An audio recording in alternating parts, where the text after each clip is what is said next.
You know, you're one of the greats in the history of football, but especially at the University of Illinois, the two greats that stand out are you and Harold Red Grange, another guy from local. He was Yep. from Wheaton. What was your relationship like with him?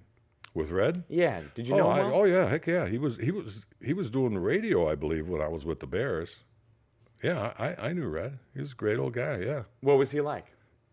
normal guy, very unpretentious. I mean, just a regular guy. And you look at what he did. For people, to understand what he had to go through, and the way they, barnstormed it around and everything else. Yeah. You talk about a legend. There you go, Red Grange. Most guys, like you mentioned earlier, come into school and they think we're going to go play in the NFL. We all think that. I think at some point in our lives we need to think that to be the best we are. But the truth is a very few percentage of us make it there. And there's this transition period that we struggle through to figure out what is that next best thing that we can do. So if you had the opportunity to advise, college athletes today about transition, what would be a few nuggets that you get? Well, I would definitely concentrate on something. See, I was very fortunate.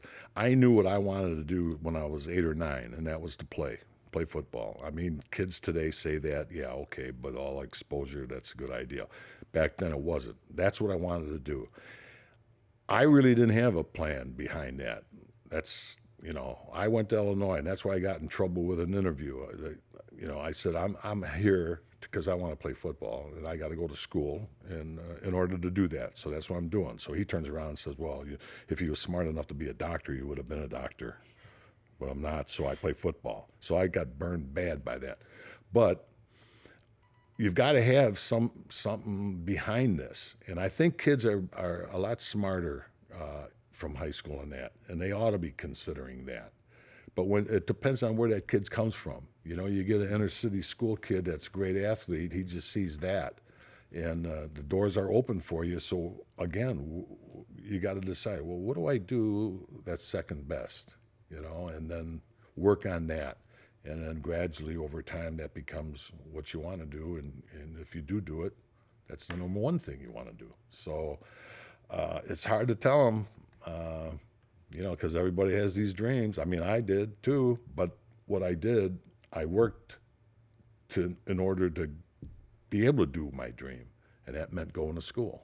So, and did it help? Well, it helped me for football. I was a physical ed major, and we had a great doctor down there in Champaign, Dr. Curitin, who wrote countless books on conditioning and things like that. So it all worked for me in my career.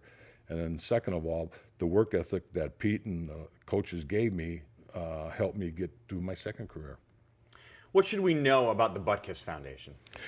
Well, it's just what you should know is that I think this is a problem with steroids. We also have a wellness center, and what we're trying to do at the foundation is get to the kids early and show them the right way to do things. It could be done, and you don't need to cheat or take something illegal because it's harmful to your health.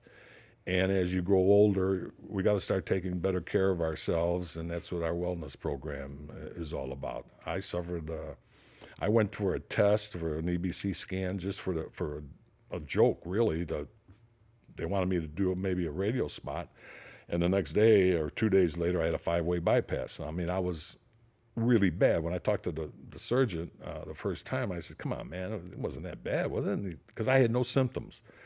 And he says, Dick, the best way I can explain it to you is that you had 1 foot in the grave and 1 on a banana peel, because in 30 days it could have been over.